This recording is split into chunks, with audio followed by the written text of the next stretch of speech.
Katuwang sa kanyang paghanda para sa depensa ng kanyang WBA welterweight belt sa Enero 19 ay ang tatlong sparring partners ni Manny Pacquiao. Ang Australianong si George Kambosos na may 14-0 record ay kasama na sa kampo ni Pacquiao na magsimula ang paghahanda sa Pilipinas. Siya ang makakaalam ng tunay na progreso ng paghahanda ng 8-weight division world champion. We progressed perfectly and I believe today was his best sparring session that he's had and everything is on track.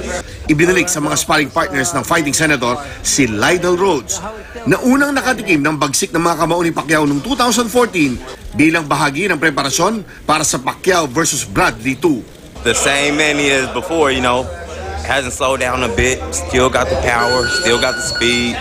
Ang bagong sparring partner na pinadugo ni Pacquiao ang ilong noong isang araw ay ang tubong New York na si Arnold Gonzalez, isang dating amateur boxer na nabigyan ng inspirasyon ng pambansang kamao. It's a dream come true because I grew up watching Manny, I grew up watching Freddie Roach. Chino Trinidad Taguduto, 24 Oras.